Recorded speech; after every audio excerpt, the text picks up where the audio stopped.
Meus irmãos, a paz do Senhor. Meus irmãos, a paz do Senhor. Neemias, capítulo de número 3. Neemias, capítulo de número 3. Neemias, capítulo 3. O versículo é 1. Enquanto você encontra, minha palavra de gratidão pela vida do pastor presidente, pastor Gilson, pastora Dorcas. Deus abençoe, um prazer conhecê-los. Que Deus possa conservá-los em saúde, em nome de Jesus. Quero louvar a Deus pela vida do pastor Lemuel. Deus abençoe, pastor, sua esposa, toda a diretoria e todos os líderes, a igreja local, a diretoria da igreja, aos pastores de congregações, a todos os congressistas, por tudo que Deus tem feito. Minha palavra de gratidão, a hospitalidade de todos. Neemias, capítulo de número 3, verso 1. Eu prometo que não vou ser fadonho a ninguém, mas antes de eu ler o texto, eu pedi para vocês sentarem um minuto, antes de ler o texto. Obrigado por ter reverência à palavra. Fiquei feliz de ouvir a canção Tudo Novo, de novo, ser entoado aqui hoje. Essa canção nasceu em 2020, depois de um sermão sobre um tempo de reconstruir em nossa igreja sede em São Paulo, e depois de um tempo de jejum e oração, Deus disse: existe um papel para vocês assinarem e um tempo de reconstruir dentro da pandemia. E Deus, com seu capricho, porque é capricho, é graça, Deus nos apresentou um projeto, e esse projeto foi chegar à diretoria da Universal Music, e dentro da pandemia vivemos um tempo de reconstruir, um contrato de 7 anos, e lançando essa canção que tem abençoado tantos corações, e principalmente dizendo que no meio de uma pandemia nós vamos reconstruir tudo novo de novo. Eu sou a 3ª geração de pastor na minha família. Eu casei virgem, conheci minha esposa na igreja. Eu não tenho nenhum testemunho macabro. Eu queria ter matado uns 10. Eu queria chegar aqui e contar um monte de coisa, mas eu não tenho nenhum testemunho assim não. Não tenho. Por que eu digo isso? Porque às vezes parece que quem cresce na igreja, casa virgem, nunca provou do mundo, parece ser careta. É que você não tem noção o que é crescer na casa de Deus. Eu assumi a igreja que eu sou pastor hoje atualmente. Eu tinha 23 anos de idade com a minha esposa. Eu sou pastor local, então não espere essa noite uma mensagem mirabolante. A minha mensagem é pastoral, é arroz e feijão e um bife. Penso que o máximo vai ter hoje uma cebola para você chorar, ou de raiva ou de alegria. Mas o importante é isso. E diante de tudo isso, o ano passado eu fui convidado pela Sociedade Bíblica do Brasil, a maior gráfica editora, para fazer um lançamento de uma Bíblia com gotas, com guisa introdutória, crítica textual de minha autoria. Esse ano eu comemoro 20 anos de ministério. Desses 20 anos pastoreando igreja, 19 deles na área acadêmica.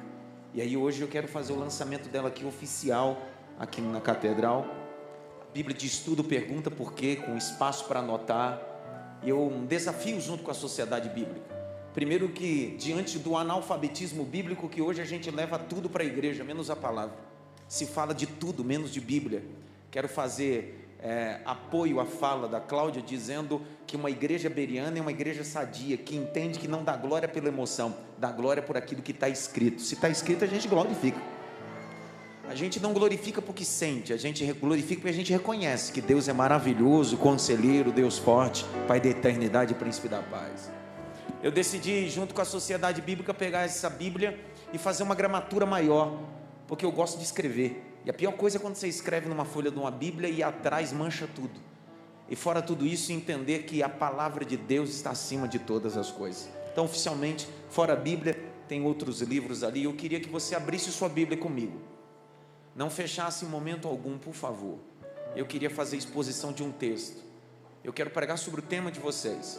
Eu não venho com a mensagem requentada, eu quero pregar sobre reconstruir. É tempo de reconstruir. Amém? Neemias capítulo 3, verso 1, o texto diz: E levantando-se Eliasibe, o sumo sacerdote, com seus irmãos, os sacerdotes, edificaram a porta das ovelhas. Grite bem alto, porta das ovelhas. Em outras versões, porta do gado, o qual consagraram. Grite bem alto, consagraram. E levantaram as suas portas até a torre de Meá, consagraram até a torre de Hananel. Vou ler novamente o verso de número 1 do capítulo 3 de Neemias.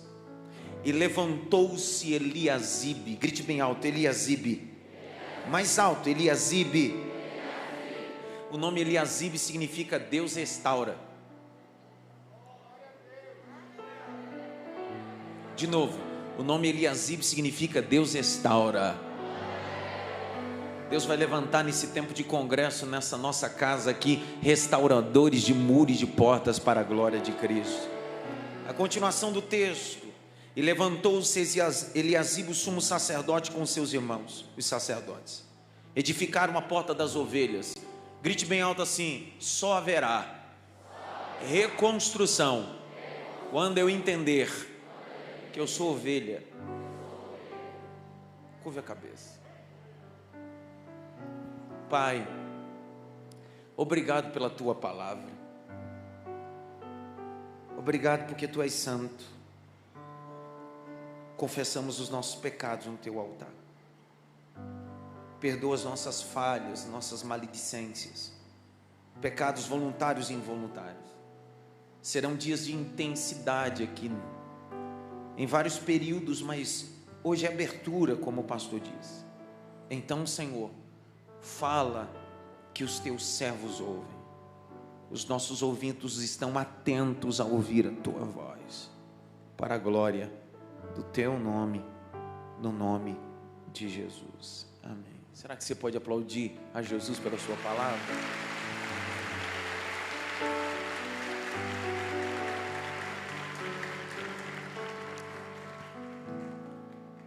Não é construir, é reconstruir. Reconstrução é um trabalho delicado. As grandes metrópoles ou as grandes cosmopolitas sempre têm edifícios tombados. Chamam de restauração. O centro histórico da cidade de onde eu venho, que é a maior da América Latina, São Paulo, tem vários edifícios tombados. Não há necessidade de destruir para construir algo novo, é preservar a estrutura, o esqueleto, a beleza. Por isso que a proposta de reconstruir é conservar as bases. O texto que eu leio para você, o capítulo 3, se repete mais de 3 a 9 vezes a expressão edificar e reparar. Essa é a ideia que precisamos entender. Nesse tempo, enquanto muitos têm uma vontade absurda em construir algo novo, o grito de Deus para esses dias ao nosso coração é: não construa, reconstrua. Quando você olha esse edifício, você percebe as coisas maravilhosas que ele tem, só que as coisas mais importantes não são as que estão expostas, são suas estruturas, suas estacas, suas sapatas, suas colunas. Num tempo de narcisismo, onde cultuamos sempre a beleza, a performance, aquilo que nos deixa embasbacado ou impressionado, o que Deus está gritando a Esdras, a Ageu e a Neemias não é beleza, é estrutura. Não é performance, é glória. Não é ouro, é a minha presença. Por que eu digo isso? O texto que foi escolhido a vocês debaixo de oração é Esdras capítulo 9, verso 9, é um escriba. E por que esses dois homens, tanto Esdras como Neemias, vão bailar dentro desse cenário pós-exílio babilônico? É simples, Entender que existem duas reformas, a física e a espiritual. Enquanto Neemias está comissionado para reconstruir os muros e as portas de Jerusalém, Esdras, o escriba e sacerdote, tem incumbência de restaurar a palavra e o mundo espiritual de Jerusalém. Quando você olha o capítulo de número 8 de Neemias, após Neemias restaurar toda a estrutura física de Jerusalém, o capítulo 8, verso 1, há uma porta chamada Porta das Águas. Grite bem alto, Porta das Águas. Mais alto, Porta das Águas. E está escrito lá assim, não é eu que digo: e todo o povo se reuniu diante a Porta das Águas para ouvir a palavra de Deus. O texto diz: e Esdras o escriba abriu o livro da lei às 6 da manhã e lia, e todo o povo estava em pé, glorificando, exaltando e bendizendo. Até o meio-dia, e quando finalizou a homilia, todo o povo se prostrou e dizendo: bendito seja o Senhor dos exércitos. Nós estamos vivendo reconstruções. Parece que a pandemia fez alguns de nós reconstruir o nosso culto. Dentro da pandemia eu escrevi um livro sobre o que é culto, ou o culto que Deus odeia. É disso que o texto de Esdras e Neemias está dizendo. Às vezes é um culto que Deus odeia. Por quê? Parece que antes da pandemia nós resumimos culto no templo. Parece que o verdadeiro culto era o que acontecia no templo, mas a pandemia nos fez descobrir, restaurar, reconstruir que o culto não começa no templo, o culto termina no templo. Uou. Se o culto termina no templo, onde começa esse culto? O culto primeiro é individual, depois doméstico e terceiro no templo. De novo, o melhor lugar para estar não é na casa de Deus, porque eu não me alegro na casa de Deus. Eu começo a me alegrar na minha casa, porque eu sei que estou a caminho da casa de Deus. A casa de Deus é muito mais do que um endereço. A casa de Deus é um ambiente. De novo, a casa de Deus é muito mais do que um endereço, é um ambiente. Jesus disse: onde estiver 2 ou 3 reunidos em meu nome, eu se faço presente no meio deles. A gente não está desvalorizando instituição. Eu sou pastor de instituição. Só que a pandemia nos faz reconstruir valores. Saímos do automático, de levantar sua mão e dar glória a Deus, de cumprir só uma escala, de sentar só no púlpito, de tantas coisas. É reconstrução, e reconstrução dói. Quando a gente faz um processo de reconstruir em casa, a gente descobre coisas que estão ali que já não são mais necessárias. São coisas que eu preciso contratar uma caçamba de entulho e dizer: preciso jogar fora. A pergunta que não quer calar é: estamos preparados para viver essa reconstrução? Colocar nessa caçamba de entulho amizades que não são nutritivas, relacionamentos que são tóxicos. A pergunta que não quer calar é: eu quero reconstruir, mas eu estou preparado para mexer com entulho e com sujeira? Deu problema agora. Não dá para viver reconstrução só com um capacete na cabeça mandando. Reconstruir é colocar a mão na massa e dizer: eu quero viver o melhor de Deus na minha vida. Ei, existe uma grande diferença entre informação sobre reconstrução e conhecimento de reconstrução. Quem tem informação nunca colocou a mão na massa. Quem tem conhecimento sabe o trabalho que dá. Quem está fazendo direito sabe do que eu estou falando. É engraçado que primeiro até o 4º semestre todo mundo se acha um pouquinho igual o Celso Russomano, né? Tem a lei na ponta da língua e toda a família acha que ele é advogado. Só que quando ele vai para a prática da reconstrução, ou viver a ideia disso, ele vai descobrir que a lei é a menos desfavorável. A jurisprudência é mais importante do que uma lei, porque a prática diverge da informação. Deus está nos chamando e nos convocando. É tempo de reconstruir, então levanta-se. Eu quero fazer algo novo de novo. Por que eu estou dizendo tudo isso, introduzindo tudo isso? O texto que eu estou lendo com vocês é Neemias. Ele não precisava se envolver com isso. não era problema dele. Primeiro, porque ele não nasceu em Jerusalém, ele é descendente, ele nunca foi lá, nunca pisou os pés.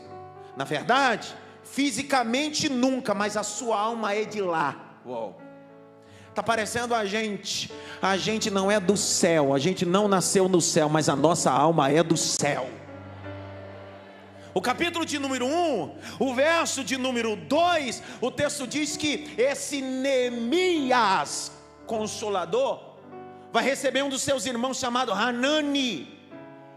E eu gosto disso, porque reconstruir começa com um senso de empatia. Grite bem alto, empatia. Eu não consigo entender reconstrução quando eu penso só no meu umbigo. Eu não consigo entender reconstrução pensando só nos meus privilégios. Esse Neemias era copeiro do rei. Antes do rei comer, ele comia antes. Quem sabe você deve estar pensando, ele corria o risco de morrer, mas eu prefiro correr o risco de morrer participando da mesa do rei do que ficar fora dela. Uou. Quem disse que a vida é fácil? A vida é correr o risco sempre, mas ter história para contar. É ter história para contar. Ele pergunta como é que estão a cidade dos meus pais. Como é que estão as coisas lá? Hanani diz, está complicado. Esse homem poderia dizer bem assim, rapaz, eu só queria informação. Mas ele decide gemer, chorar, orar e jejuar. Presta atenção, reconstrução não começa com pá na mão, com colher na mão. Começa com oração, com jejum. Eu vi um glória a Deus, eu vi uma aleluia. Eu vi um glória a Deus, uma aleluia. Sabe, esse homem entendeu que reconstrução não começa em Jerusalém, começa aqui dentro.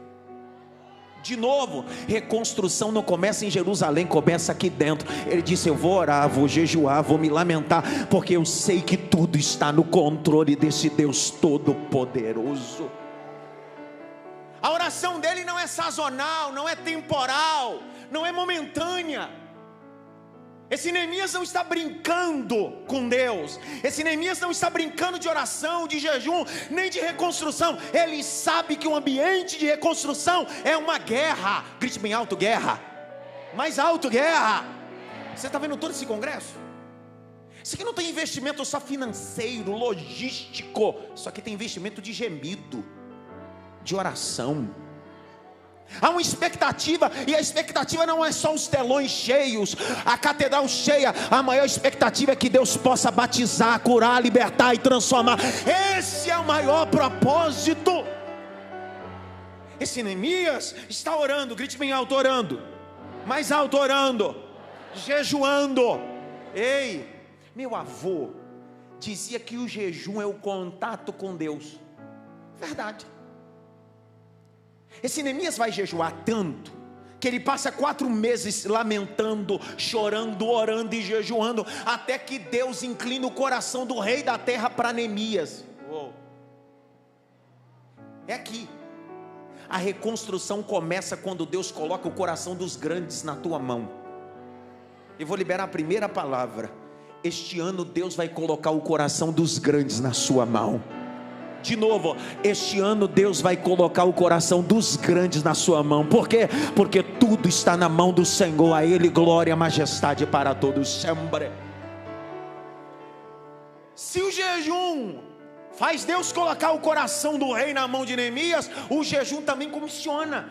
Quem aqui não se lembra de Atos dos Apóstolos, capítulo 13? A Bíblia diz que a igreja orava e jejuava, e disse o Espírito Santo. Quem disse? Quem disse? De novo, quem disse? Então há um segredo. O Espírito Santo só fala no ambiente onde tem jejum e oração. Porque quando falta jejum e oração, todo mundo fala, menos o Espírito Santo. Só que quando jejum e oração acontece no ambiente, o Espírito Santo diz, eu que falo, eu sou o dono da igreja, eu sou dono do congresso, eu sou o dono disso. Aí olha o texto, e disse o Senhor, separai para mim Paulo e Barnabé, para a obra que eu os tenho chamado. E os apóstolos colocando a mão enviaram. O Senhor está dizendo, ei, quando eu falo, eu não destituo a obra da igreja local, eu maximizo a igreja local. De novo, o Espírito Santo não está dizendo, vocês não mandem nada, vocês são inúteis. O Espírito Santo está dizendo, quando vocês jejuam, vocês sabem qual é o desejo do meu coração, porque vocês olham para a aparência, mas eu olho a essência. Grite bem alto, jejum. Mais alto, jejum. Outro dia eu estava em Rondonópolis e um rapaz para mim, pastor, eu estou fazendo um jejum. Eu disse, é? Ele disse, é, pastor, faz uns 5 dias. Eu disse, você está fazendo o que aqui então? Ele disse, não, eu estou fazendo um jejum de televisão. Você já percebeu que a gente anda confundindo propósito com jejum? Propósito é uma coisa, jejum é outra. Jejum é separação, grite bem alto, separação. E muitas das vezes o jejum nos aproxima do Espírito e também do diabo. Porque foi quando Jesus jejuou que o diabo apareceu. Só que no jejum que eu venço o diabo, para que ele entenda que há poder na palavra. Liberei essa palavra de novo. Há poder na palavra, jejum. Grite bem alto, jejum. Oração, eles estão orando, está orando. Grite bem alto, estou orando. Ele está orando. O texto diz que no mês de Quisleu, entre novembro e dezembro, ele começa a orar. Capítulo de número 2. No mês de Nissan, entre março e abril a resposta chega. Entre março e abril a resposta chega. Entre março e abril a resposta chega. Eu vou falar até a hora que você entender. Entre março e abril a resposta chega. Entre março e abril a resposta chega. Entre março e abril a resposta chega. Mas chega por quê? Porque esse homem está orando. Reconstruir. Neemias, você está triste por quê? Porque eu recebi há 4 meses atrás o meu irmão e disse que em Jerusalém a coisa está feia. O que você quer? Eu quero reconstruir. Eu quero reconstruir. Presta atenção. Ele não está dizendo, nós vamos reconstruir. Ele está dizendo, eu vou reconstruir. É melhor você começar sozinho e perceber que ao longo do tempo algumas pessoas se agregaram, do que colocar muita gente e perceber que só sobrou você. Neemias está dizendo, eu sei que a obra é grande, mas vai começar pela minha atitude. Eu preciso reconstruir esse ambiente. Mas Neemias, daqui para lá é 1.500 quilômetros. Você não tem jatinho, você não tem toda a estrutura no tempo pós-moderno. Mas ele disse, quem sabe eu não tenho tudo isso, mas eu tenho a presença de Deus. Preste atenção. O rei dá a Neemias liberações. Grite bem alto, liberações. Mais alto, liberações. Ei, para chegar até Jerusalém são 1.500 quilômetros e algumas fronteiras. E para que ele possa ter acesso a essas fronteiras, passagem tranquila, ele precisa de cartas de liberação. Ele precisa de carta o quê? Liberação. Sabe por quê? Porque na vida não basta só ter talento, precisa ter liberações do céu para você. Uau. O texto diz que não só carta de liberações, mas carta de recurso. Enquanto você caminha, vai solicitando madeira e todo o material, para que quando você chegue em Jerusalém, toda a matéria-prima já esteja na sua mão, Neemias. Vou liberar a segunda palavra para esse ano, para a sua vida. O Senhor abrirá as fronteiras, o Senhor assinará promissórias e cartas para liberar coisas, e o nome dele será glorificado. Sim, eu creio nessa palavra, eu creio na palavra que prego. O texto diz que Neemias chega. Olha o capítulo de número 2. Olha o detalhe importantíssimo. Verso de número 12. Capítulo 2, verso 12 de Neemias. Deixa aberto o texto. E de noite me levantei, e poucos homens comigo, e não declarei a ninguém o que o meu Deus tinha posto no meu. O problema está aí. Se eu não tenho nada no coração, eu não posso reconstruir nada. Neemias só vai viver essa reconstrução porque Deus tinha colocado algo no coração dele. E aqui nós temos um problema. Qual é o problema? No coração de Judas foi o diabo que colocou. No coração de Neemias foi Deus que colocou alguma coisa. Eu vi um glória, mãe. O problema não é ter coração, é o que é, ou quem coloca no seu coração. Neemias está dizendo, eu tenho algo que Deus colocou no meu coração. Essa obra não é minha, esse projeto não é meu, essa reconstrução não é minha, foi o Senhor que colocou no meu coração. Agora olha o detalhe do capítulo 2, verso 12, olha o texto, 2:12. Quantas pessoas tem com ele? A galera toda? Todo mundo? É unânime isso aí? Poucas pessoas, grite bem alto, poucas pessoas. Você não precisa de publicidade. Para com numerolatria. Não é o tanto, é as pessoas certas que Deus coloca do seu lado. Eu vi um glória, mas também foi 2, vou falar de novo. Nós estamos vivendo a crise de Gideão. Queremos 32 mil, mas o Senhor está dizendo: se você vencer com 32 mil, a vitória é sua. Mas se você vencer com 300, eu te dei vitória, Gideão. Eu te dei vitória, Gideão. O mérito não é seu, o mérito é dele. Toda vez que você se posicionar para reconstruir alguma coisa, não espere que todo mundo bata palma. Não espere que todo mundo te apoie. Não espere um like, nem um compartilhamento. Espere oposição. Diz bem alto: oposição. Mais alto: oposição.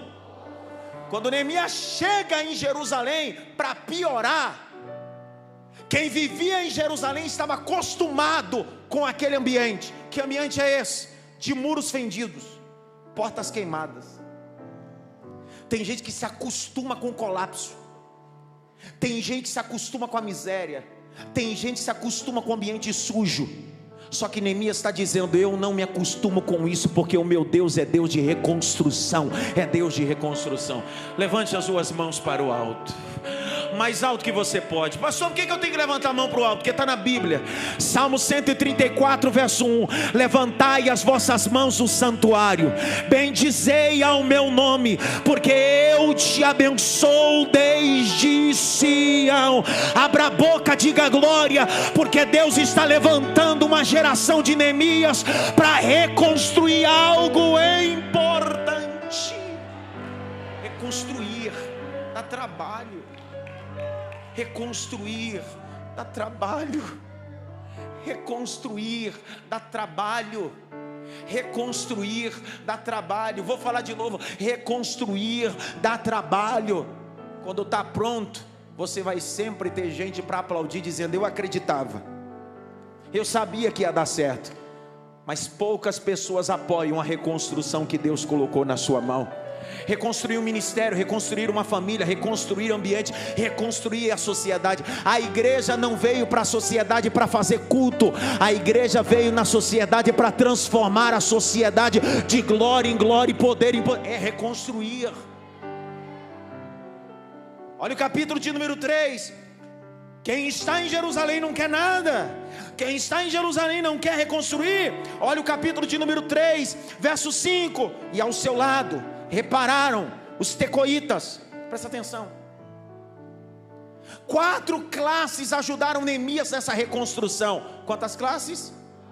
4 classes. São conhecidos biblicamente como os tecoitas, da cidade de Jericó, Gibeão e Mispá. São 4 turmas. Nenhuma dessas é de Jerusalém, é tudo de fora.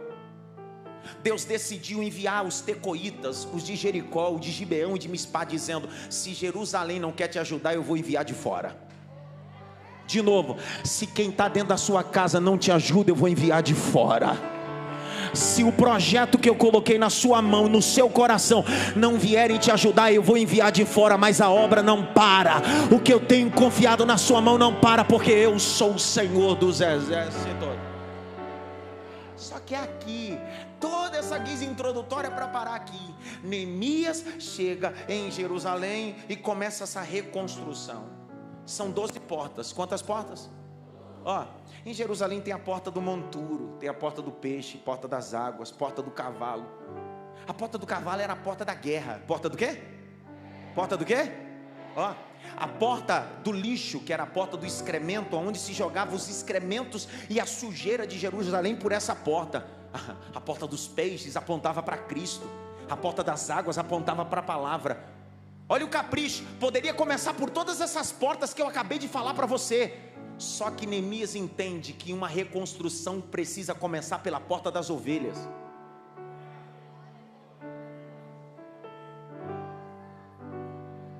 Eu vi um aleluia. Eu vi um glória. Nós queremos reconstruir começando pela porta do cavalo. Vamos guerrear. Deus está dizendo: não é essa porta agora. Vamos limpar. Deus está dizendo: não é essa porta para limpar agora. Tem que começar por onde? Comece entendendo que quem nunca virou ovelha não tem autoridade para reconstruir nada. Meu Jesus. Quantas portas? Quantas portas? De novo, quantas portas? Presta atenção, 12 portas. Quantas portas mesmo? Das 12 portas, só uma que não tinha fechadura. 12 portas, só uma não tinha fechadura. É a primeira porta, chamada Porta das Ovelhas. Porque Deus está dizendo, todas as outras portas têm que ter tranca, mas essa porta tem que estar aberta sempre. Porque toda vez que alguém decidir ser ovelha, essa porta está aberta para te receber. Ei, eu não sei se eu posso falar isso aqui, mas estou com vontade. Você pode ser semideus, a quarta pessoa da Trindade. Você pode ter nascido na igreja como eu.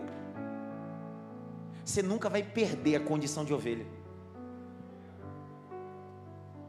De novo, você pode ser líder, pode ser cantor, pode ser pregador, mas uma coisa que a gente é, antes de tudo isso, é ovelha. Deus pode ter te feito grande, mas Ele nunca deixou você tornar outra coisa a não ser ovelha do seu aprisco. Pastor, por que eu tenho que começar essa reconstrução nesse primeiro? Irmão, depois de mim virá vários evangelistas, vários profetas, mas o meu ministério não é de evangelista, não é de profeta. O meu ministério é exposição da palavra. Então, primeiro dia eu estou expondo a vocês o seguinte: Deus vai fazer grandes coisas, mas depois que a gente passar pela porta das ovelhas, o Senhor está gritando: volte a ser ovelha do meu aprisco. Você sabe que no reino animal os dois animais mais teimosos é a ovelha e o jumento, né? Grite bem alto: ovelha, jumento. Dá uma olhadinha pelo menos para três assim, qual dos dois você é? Qual dos dois? Pastor, tem problema ser jumento? Claro que não. Jesus é especialista em cuidar dos dois animais mais teimosos. Se você for ovelha, Ele te leva a águas tranquilas. Se você for jumento, Ele monta em cima e faz você entrar em Jerusalém com Ele. Mas o nome é glorificado. O nome é glorificado. Acabou. Acabou. Ei, quando o salmista no Salmo 23 disse: Ele me leva, grite bem alto: Ele me leva. Ei, o problema de ser ovelha é que ovelha não pode ter atitude própria. Ele precisa permitir-se ser deixado levar. Não é levado pelos amigos, é levado pelo pastor. Ele me leva. A palavra levar traz a ideia de um pai que coloca a mão ao filho e diz: vamos juntos. É um filho que diz: eu decidi caminhar com meu pai e nem perguntar o destino, porque o que vale na vida não é o destino, é a companhia. Quando o texto diz: Ele me leva, está deixando bem claro: preste atenção, não importa o destino, eu estou contigo. Ainda que você ande pelo vale da sombra da morte, não tema mal algum, porque eu estou contigo. A minha vara, o meu cajado me consola. Ele me leva. Me leva para onde? A águas. Ei, sabe qual é o problema de não ser ovelha? Que a gente acha que a gente pode encontrar as águas tranquilas sozinho. A porta das ovelhas vai nos ensinar que a reconstrução começa assumindo que Cristo, Deus, é o meu pastor e Ele vai me levar para esse ambiente. Ele vai me conduzir para esse ambiente. Grite bem alto: eu preciso ser ovelha. Mais alto: eu preciso ser ovelha. Você lembra a parábola de Lucas capítulo 15? O texto diz que um pastor tinha 100 ovelhas. Quantas ovelhas? 100 ovelhas. Ele perdeu uma. Perdendo uma, ele deixou as 99 e foi atrás daquela que perdeu. O texto diz que achando, colocou ela onde? Nos ombros. Só que o texto omite uma coisa interessante: uma ovelha só é colocada nos ombros depois que ela passa pelo processo da correção. Grite bem alto: processo da correção. Pastor, o que é o processo da correção? O mesmo cajado que o pastor usa para puxar a ovelha é o mesmo cajado que ele usa para quebrar as patas dianteiras. Porque o pastor entende: é melhor uma ovelha com pata quebrada nos ombros do que ela devorada pelo lobo. Por isso que Deus está dizendo: eu prefiro quebrar você e você estar no meu colo do que você devorado pelo diabo. Eu quero você perto de mim. Eu não sei você, mas eu na minha vida já fui quebrado muitas vezes. Muitas. E eu achei que era o diabo que tinha me quebrado. Eu achei que era o Satanás que tinha me quebrado, mas eu descobri que o Senhor é meu pastor e de nada eu tenho falta. Ou de novo, o Senhor é meu pastor e de nada eu tenho falta. Por quê? Porque eu entendo que essa reforma, essa reconstrução precisa preservar a estrutura. Grite bem alto, estrutura. Dê uma olhadinha pelo menos para trás assim, respeite a estrutura. Nós queremos mudar a história de 100 anos de igrejas. Queremos mudar a história, a historicidade dos locais. Não dá, querido, não dá. Sabe por quê? Porque isso aqui não é um movimento, é uma verdade. De novo, isso aqui não é um movimento, existem colunas, bases. E olha o capítulo de número 3. E ele restaurou a porta das ovelhas. Mas olha o detalhe principal. Essa porta das ovelhas é consagrada. Grite bem alto, consagrada. Das 12 portas, a única porta que não tem fechadura é essa porta. E a única porta que tem azeite é essa porta. Porque está dizendo, essa porta não é um ambiente físico, é um ambiente espiritual. Uou. Ambiente espiritual. Nós vamos entender tudo isso quando o capítulo 8 de Neemias é aberto e Esdras vai subir sobre um púlpito de madeira. Grite bem alto, púlpito de madeira. Ei, a reconstrução não começa com estilo, começa com madeiro. A reconstrução desse ambiente não começa com palavra de efeito, começa com a exposição do texto. E o texto diz: e Esdras gritou a todo o povo, ensinando, e todo o povo compreendendo, e todo o povo chorou na presença do Senhor. Sabe, a reconstrução precisa gerar em nós lágrimas. Grite bem alto, lágrimas. Mais alto, lágrimas. Mais alto, lágrimas. Feche os teus olhos, põe a mão no seu coração.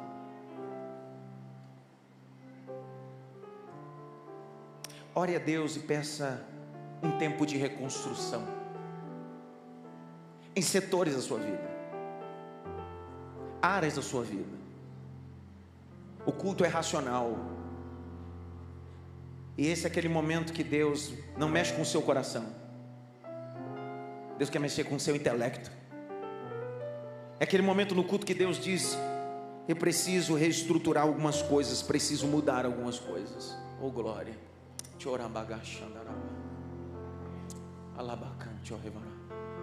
Deus é poderoso para reconstruir, mas Deus te dará força para reconstruir coisas que competem a você. Não terceirize aquilo que é sua obrigação. Não terceirize aquilo que é sua obrigação. Existem coisas que são sua obrigação. Olhe para cá, e eu estou caminhando para o final. Nós temos uma mania de querer que outras pessoas reconstruam aquilo que é nossa obrigação. Ezequias está à beira da morte. Deus chama o profeta Isaías e diz para ele: você está morrendo, vai morrer, tá? Mas antes de morrer, põe a tua casa, certamente morrerá e não viverás. Para quem vai morrer, para que se preocupar em reconstruir casa, reconstruir coisas, reorganizar coisas? O Senhor estava dizendo: pelo menos morra com dignidade. Eu não vou enviar anjo para fazer isso, é você que precisa fazer, é você que precisa fazer. Não espere que Deus faça uma coisa que compete a você. Olha o capítulo de número 3, o texto diz: e restaurou a porta das ovelhas. Grite bem alto, porta das ovelhas. A ovelha é um animal que não tem senso de direção. Grite bem alto, sem senso de direção. Segundo, ela é débil, ela não consegue pensar direito. Por isso que ela é dependente de um pastor. Grite bem alto, dependente de um pastor. É por isso que nós somos dependentes de Cristo. Nessa reconstrução não dá para reconstruir só com aquilo que a gente acha. Nós só vamos viver essa reconstrução se entendermos que Jesus é o centro da nossa reconstrução. Uou. Olha o capítulo de número 1, verso de número 4. Neemias começa orando. Grite bem alto, orando. Olha o capítulo de número 13, verso 29 e 31 de Neemias. Como é que termina o livro? Orando. Esse livro de Neemias, essa reconstrução não começa com outra coisa, começa orando, termina orando. Não importa se é reconstrução física ou espiritual, a oração nunca acaba. A oração nunca acaba. Outro dia eu fui estudar o texto da palavra oração. A palavra oração significa parto normal. Tem aqui mulher que já teve parto normal aqui? Levante a mão, parto normal. É moleza, é ou não é?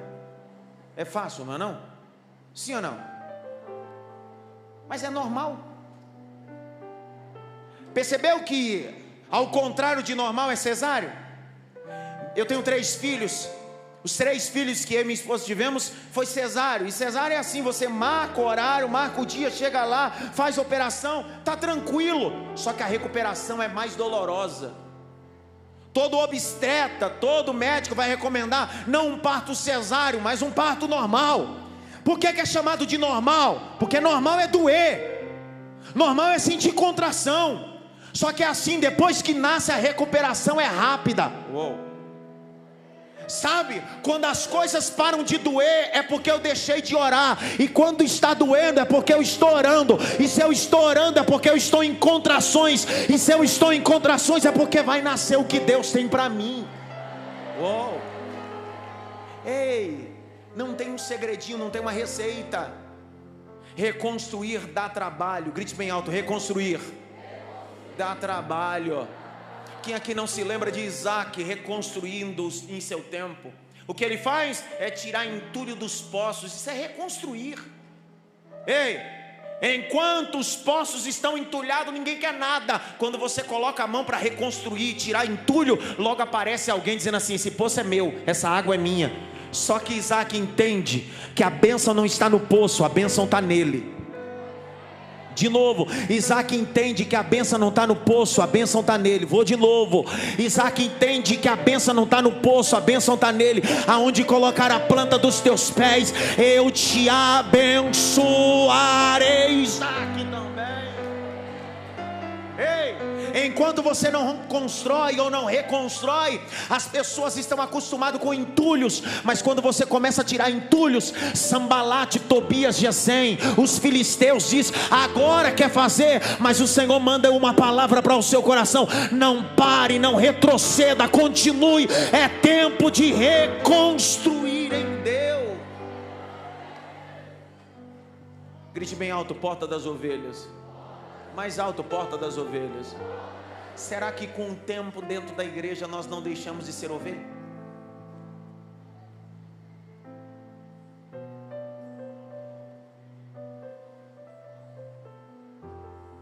Outro dia eu vi alguém dizendo assim, que Deus mande uma unção de leão sobre a igreja. Eu disse: essa unção não virá sobre a igreja de Cristo. Por que não virá a unção do leão? Porque a unção de leão é só para Cristo. Ele é o rei e ele é o governador. Pastor, então qual é a unção que virá sobre a igreja? A unção de ovelha. Muda, serviçal, se entrega, como ovelha muda levada ao matadouro.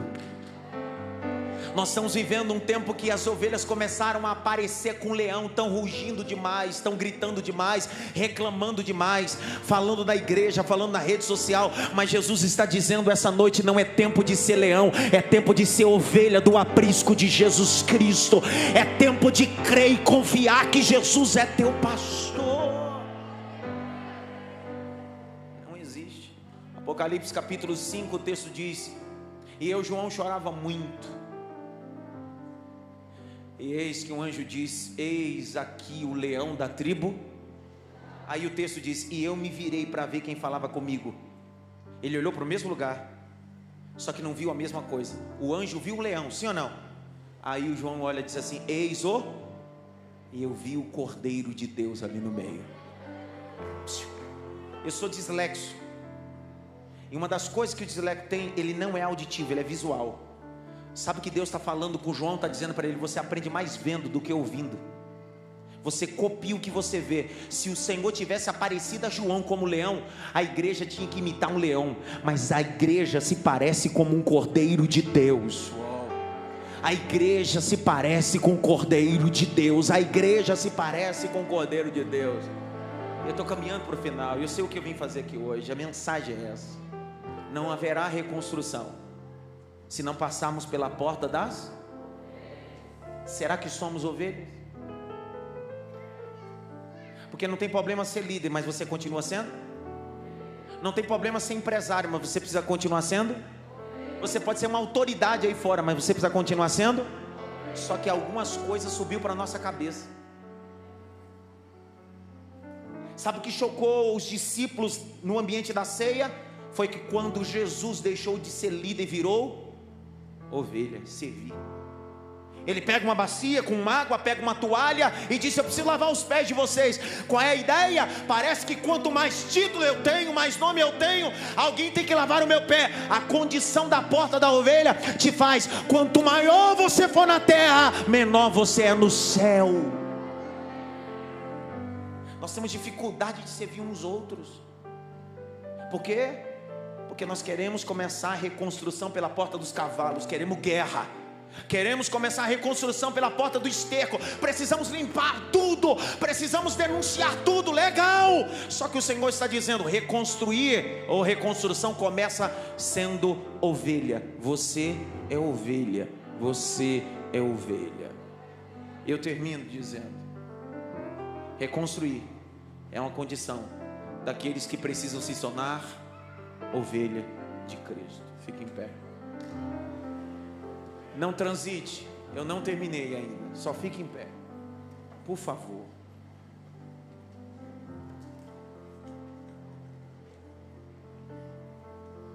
Neemias terminou de tampar os muros de 52 dias, reconstruiu todas as portas, a começar pela porta das ovelhas, que não tinha tranca e tinha unção, e foi a única porta que um sumo sacerdote colocou a mão. Grite bem alto: a única porta. Preste atenção, existem portas que quem coloca a mão não é político, é só um sacerdote. Os sacerdotes precisam voltar. Eu não falando de cargo ministerial, você é sacerdócio real de Cristo. De novo, você é sacerdote real de Cristo. Pare de colocar tranca na porta das ovelhas. Pare de dizer quem vai e quem não vai, quem entra e quem não entra. Não se esqueça, a porta não é sua, a porta é de Cristo. Deixa a porta aberta e deixa as pessoas entrarem. Mas como é que eu vou deixar o bode entrar pela porta das ovelhas? Se um bode entrar pelas portas das ovelhas, o pastor todo-poderoso tem poder de transformar bode em ovelha, porque o aprisco é dele, totalmente dele. João capítulo 10, Jesus disse: eu sou a porta desse aprisco, eu sou a porta para essas ovelhas.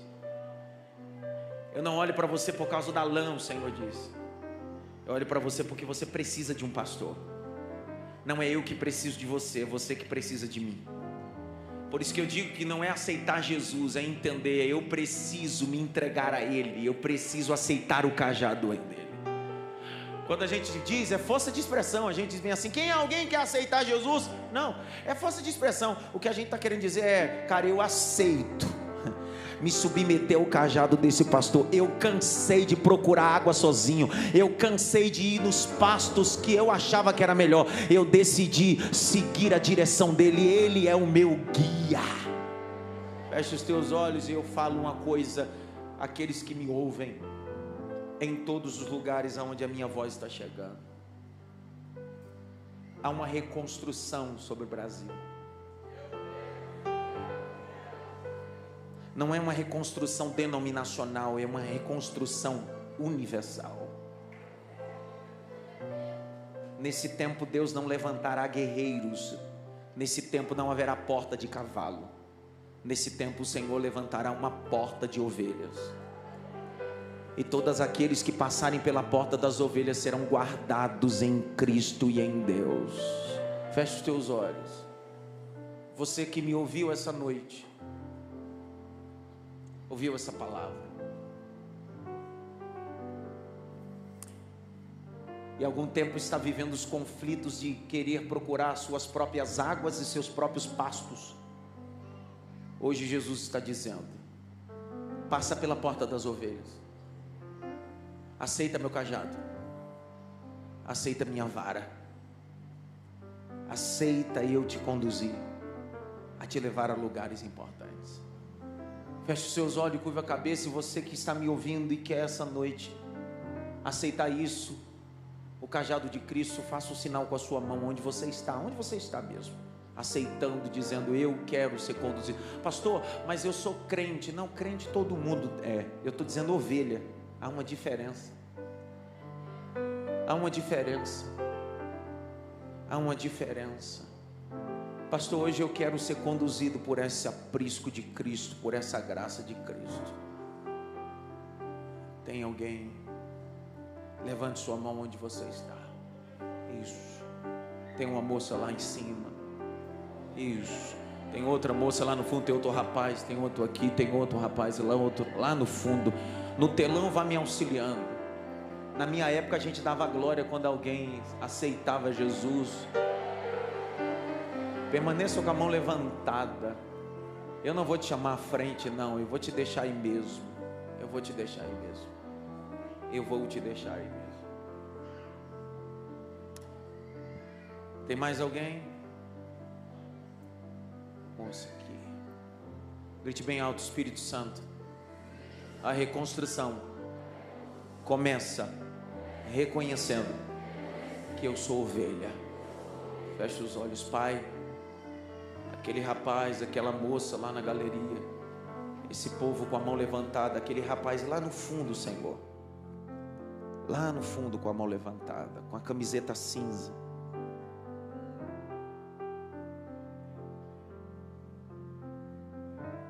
Isso, Senhor. Essa moça, Senhor. Esse rapaz. Faz com eles como o Senhor fez com Billy Graham.